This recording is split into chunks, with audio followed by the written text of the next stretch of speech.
ازيكم يا شباب عاملين ايه؟ اهلا بيكم في فيديو اول على قناة تومانينو. انا مصطفى بقدم محتوى عن هوايتي والحاجة اللي بحبها من صغري واللي هي الفيديو جيمز. من اسبوعين تقريبا وانا قاعد بقلب في الالعاب اللي ممكن تشتغل على جهاز ضعيف زي الجهاز اللي معايا، بالصدفة البحتة الاقي لعبة انسايد من الالعاب دي. انا ما كنتش لعبتها قبل كده بصراحة، لكن كنت شفت ليها لقطات من الجيم بلاي، خصوصا الحتة اللي كان فيها الكلاب بتجري وراك وانت بتحاول تفك الخشب من الباب عشان تدخل، والكلاب بتجري وراك تاني وتطلع فوق السور وتنزل. حتة مشهورة جدا اعتقد اغلبكم عارفها. ومع لعبة انسايد واجواء الديستوبيا الكئيبة افتكرت لعبة تانية من نفس المطور. لعبة اخر مرة لعبتها كان من 5 سنين في وقت الكورنتين. بما ان اللعبة التانية لعبة قديمة من 2010 قررت اني انزلها مرة تانية واجربها. من اول 10 دقايق بس افتكرت ليه ليمبو كانت وما زالت واحدة من العابي المفضلة.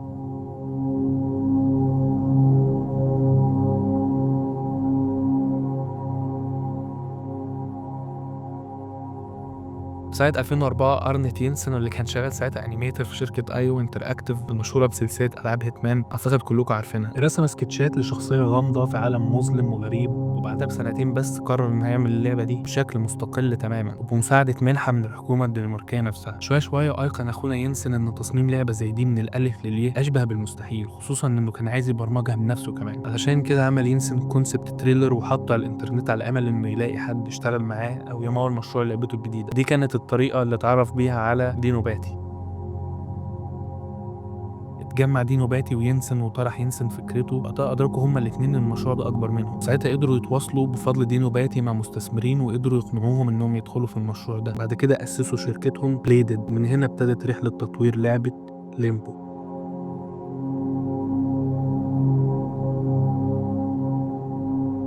لعبة ليمبو هي لعبة 2D بازل بلاتفورمر بتتكلم عن مغامرة طفل لقى نفسه فجأة في غابة مظلمة وغريبة وبيتقدم في مراحل مع أحداث اللعبة من غير ما نعرف الهدف من تقدم ده إيه. وده مش عشان إحنا أغبياء ولا ما بنفهمش لا سمح الله، لكن ده عشان اللعبة كاملة ما فيهاش أي نص مكتوب ولا أي حوار نقدر نفهم الأحداث من خلاله. مش بس كده، اللعبة بتتكون من الأبيض والأسود والرمادي بدرجاته بس. ده كان شيء زي ما أفاد القصة جدا واداك شعور العزلة والغموض والخوف، كل ده من اختيار باليتة الألوان بس. زي ما حط فريق التطوير تحت تحدي حقيقي إن هم يقدروا يحكوا القصة ويربطوك بالشخصية من غير أي عوامل جذب إضافية. التصميم الصوتي للعبة كمان كان كويس جدا واداك نفس شعور الخوف والغموض.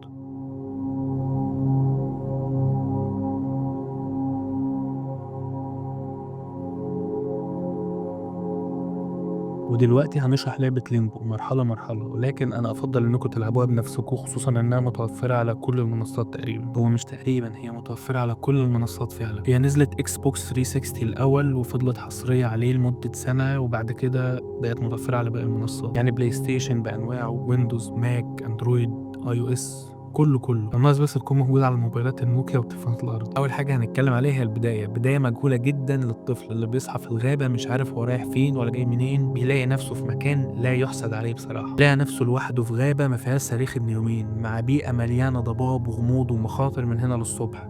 واللي يضايق في موضوع انك مش عارف انت بتعمل ايه ولا رايح فين ولا جاي منين ولا ايه الهدف من اللعبه كلها اصلا. كل اللي المفروض تعمله انك تشد وتسحب حاجات موجوده في البيئه حواليك زي صناديق او جذوع شجر تطلع عليها، او انك تتمرجع على الحبال. واعرف انك اوعى تقع من فوق حته عاليه، اوعى تقع في الحفر اللي فيها شوك عشان ما تتعملش شيش، اوعى تقع في المصايد علشان هتقسمك نصين حرفيا، واهم حاجه خلي بالك تقع في الميه علشان المعلم ما بيعرفش يقوم. ايوه زي حد كده جه في بالك. معلومه برضه عايزك تعرفها ان اللعبه فيها مشاهد عنيفه نوعا ما، خصوصا انك بتتعامل مع طفل في اللعبه، وعلشان كده تصنيف اللعبه بي جي 16 او بي جي 18 في بعض الدول. المهم هيتقدم المعلم ده في الغابه لحد ما هيواجه اول عدو رئيسي وهو العنكبوت الكبير اللي بيحاول يقتلك. بعد كده تستخدم عناصر البيئه زي المصايد او الافخاخ عشان تهرب منه، بس للاسف بتبقى رحت له برجلك. طبعا بيمسكك وبيعلقك بعد ما بيلفك بالخيوط بتاعته، بعد كده بيمشي ويسيبك. انت ساعتها هتحاول تتمرجع عشان تفك نفسك وتهرب منه. بتحاول تهرب الاول وانت متكتف بالخيوط، وهتبقى طريقه مشيك بالنط. بعد كده هيقع المعلم والخيوط هتتشال من عليه عشان نقدر نتحكم فيه تاني زي الطبيعي. هنتقدم اكتر لحد ما هنلاقي رجل عنكبوت تانية هنعديها علشان نكتشف انها مش رجل عنكبوت حقيقيه ولا حاجه، لكن اللي كان بيتحكم فيها مجموعه من الاطفال التانيين، ودول هيكونوا عدونا التاني. هنعدي من شويه افخاخ هم اللي حاطينها لينا، بعد كده هنلاقي العنكبوت بيجري ورانا، هنقدر نهرب منه، هنوقع عليه صخره عشان تموته، وبعد كده بنتقدم في القصه لحد ما نكتشف انه ما ماتش لسه ولا حاجه، وبيحاول يهاجمنا تاني وهو شبه متدمر. هو تقريبا شخصنا معانا اللي هو مش هسيبك يعني مش هسيبك، تحسه قابل عشان يموتنا. بنموته بطريقه بشعه باننا نشد اخر رجل من رجوله ونقطعها له، وناخد راسه ونحطها في الشوك عشان نعدي من عليه. مفيش موتة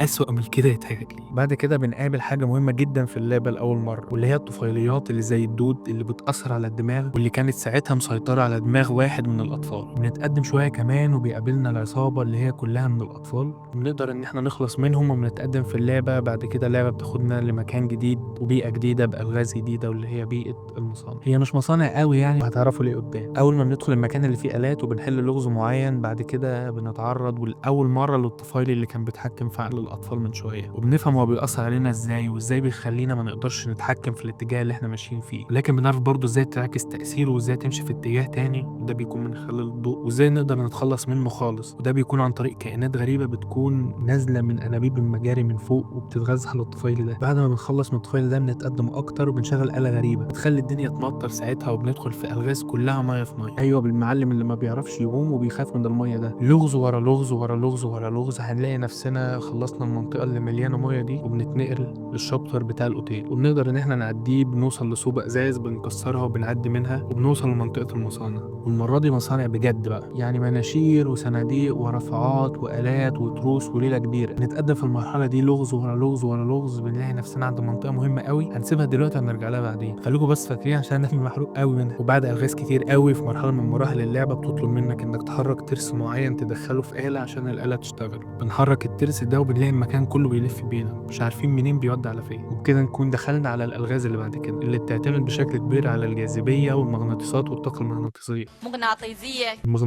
بعد ما نعدي شوية من الألغاز دي هنلاقي نفسنا قدام المنظر ده، وده يخلينا نفهم شوية عن اللعبة وإن هدف الطفل ده من البداية إن هو يلاقي البنت دي اللي مش معروف دي مين لحد دلوقتي. بيقرب منها الطفل واحدة واحدة، وهوبا بينزل عليه طفيلي من الماسورة اللي فوقه وبيعكس اتجاهه وبيخليه يرجع تاني مكان ما جه. بعد ما بنلاقي نور عشان يعكس تأثير الطفيلي ده، بيرجع مش بيلاقي البنت اللي كانت موجودة ومش بيلاقي المكان كله أصلا، وبنلاقي مكانه آلات تانية. بعد شوية ألغاز تانيين كلهم تقريبا بيستخدموا فيهم الكهرباء والجاذبية، بنلاقي نفسنا وصلنا لمكان فيه ماشين جونز بنحاول نخليهم يدمروا بعض عشان نعدي. وبعد ألغاز وألغاز وألغاز وألغاز كلها زي ما قلنا بتعتمد على الجاذبية، بنوصل للمكان ده، وده جزء من أجزائي المفضلة في اللعبة، من المناطق اللي عجبتني جدا. وانت كمان لو الفيديو ده عجبك لحد دلوقتي ما تنساش تدوس لايك وتعمل اشتراك في القناة. المهم يا سيدي، الجزء ده بيعتمد على الصوت والتايمنج أو التوقيت بتاعك انت بس، واللي فيها مناطق بتقدر انك تقفل أو تفتح الجاذبية بنفسك، وفي مناطق الجاذبية بتروح وتيجي من غير أي تدخل منك، وده بتعرفه عن طريق الصوت. والمزيكا اللي في الباك جراوند هنا عظيمة بجد.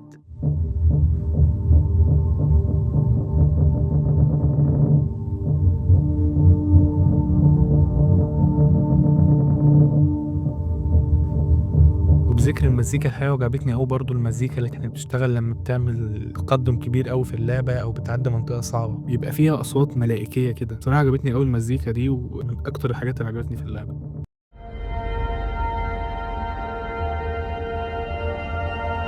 وبعد كده وعند آخر لغز خالص موجود في اللعبة بتلاقي نفسك ما بقتش تحت تأثير الجاذبية.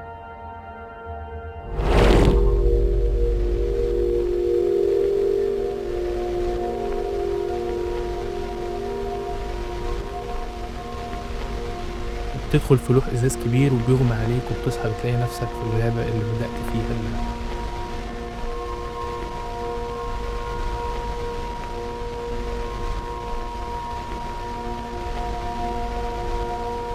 ولما بتتقدم شوية بتلاقي نفس المنظر اللي قابلناه في نص اللعبة، ولكن المرة دي ما كانش فيه أي مواسير أو أي طفيليات، وبتقدر إنك تقرب من البنت بالراحة لحد ما هي هتحس بوجودك، واللعبة بتخلص هنا من غير أي توضيح للنهاية. لعبة ليمبو واحدة من أكتر الألعاب الغامضة اللي أنا لعبتها في حياتي. إن اللعبة تكون بس أبيض وأسود ومن غير أي حوارات أو نصوص، دي حاجة تخلي أي نظرية تطلع اللعبة تكونش أكيد. وده كمان بسبب إن شركة بليدد اللي هي طورت اللعبة ما طلعتش توضح أو تنفي أي حاجة من الكلام اللي اتقال، وده بيسيبنا قدام نهاية مفتوحة. بس أنا طبعا مش هسيبكم كده، وجبتلكوا أشهر النظريات اللي طلعت عن لعبة ليمبو.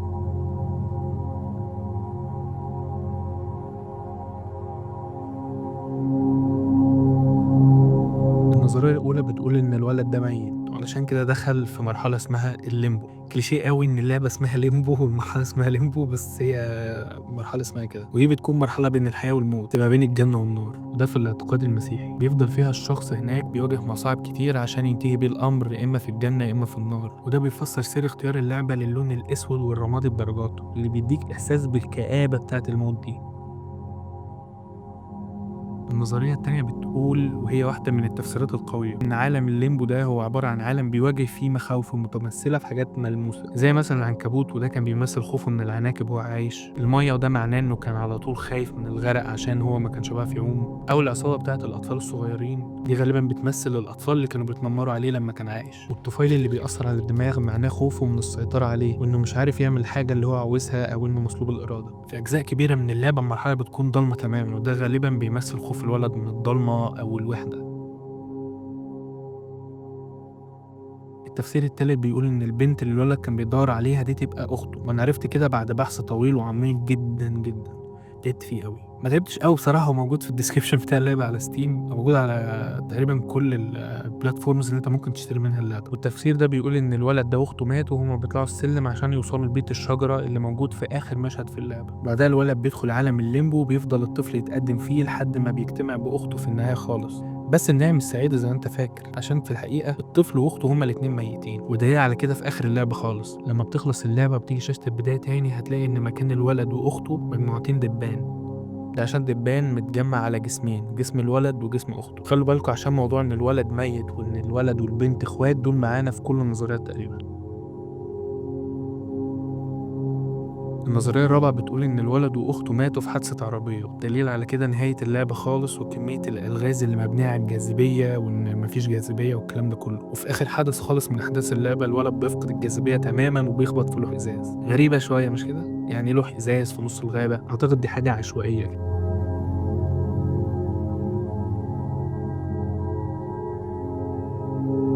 النظرية الخامسة بتقول إن الولد ميت لكن أخته ما ماتتش، هو داخل عالم الليمبو وعدى بكل مراحله علشان يوصل لأخته ويشوفها مرة أخيرة قبل ما يروح الجنة، ولما كسر الإزاز ده معناه إن هو كسر الحاجز اللي بين العالمين وأخيرا خرج من عالم الليمبو. دليل على كده إن في نهاية اللعبة خالص بتبان أخت الولد إنها بتعمل حاجة غريبة في الأرض، في ناس بتقول إنها كانت بتدفنه بعد ما مات.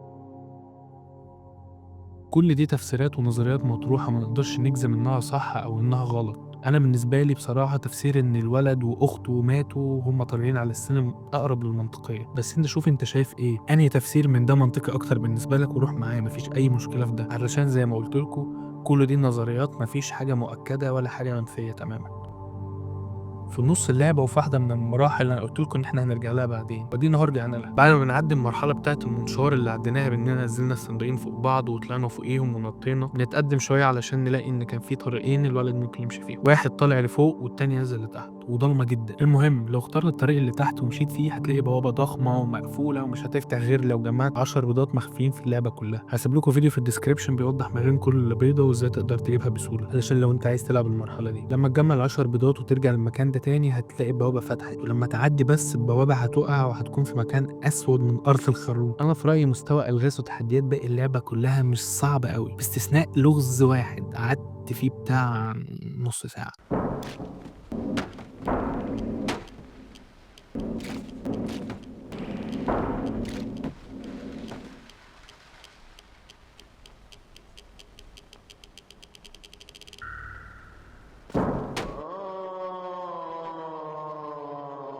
لكن الحتة دي بجد كابوس، منطقة صعبة جدا، صعوبتها مش في ألغازها خالص. عارف لما حد يسألك تعرف تعمل الحاجة دي وانت تستهزئ بيه تقول له طبعا اعرف اعملها، ده انا اعملها انا جمد عيني. اللعبة بتعمل معاك كده بالظبط، بتقولك تعرف تعدي مراحل الألغاز دي وانت طبعا عشان محترف هتقول لهم طبعا هعملها وانا مغمض عيني، فتقول لك شطور تعالى بقى. تحديات وألغاز من كل منطقة وكل عنصر من عناصر اللعبة المفروض تعديهم وانت مغمض وانت حرفيا مش شايف حاجه، الدنيا سواد في سواد. كل اللي تقدر تعتمد عليه هنا هو الصوت. فاكرين لما قلت لكم ان اخر تحديات في اللعبه واللي كانت بتعتمد على الصوت كانت من اكتر الحاجات اللي حبيتها في اللعبه؟ الوضع هنا كرهني في الالغاز اللي بتعتمد على الصوت، مرحله رخمه بشكل قعدت فيها لوحدها تقريبا ساعه، واخرج من تحدي ادخل في تحدي، اخرج من لغز ادخل في لغز، وبعد كل ده لقيت نفسي راكب اسانسير وبيطلع بيا لفوق. قلت الله حلو كده بقى هيفتح لي نهايه سريه ولا تفسير للعبه اقوله لكم ولا يعمل لي اي حاجه، لكن لا، طلعني في اسانسير انا كنت المفروض هاخده لو كنت طلعت من الطريق اللي فوق اصلا. اللي هو نعم ايه استفدت ايه باللي انا عملته ده كله؟ اختصر لي جزء كبير من اللعبه، بس انا كده كده مت في الحته دي 50 مره فما فرقتش، ودي من الحاجات الحرقه دمي قوي بصراحه. كنت مستني مكافاه تستاهل بعد المرمطه دي كلها.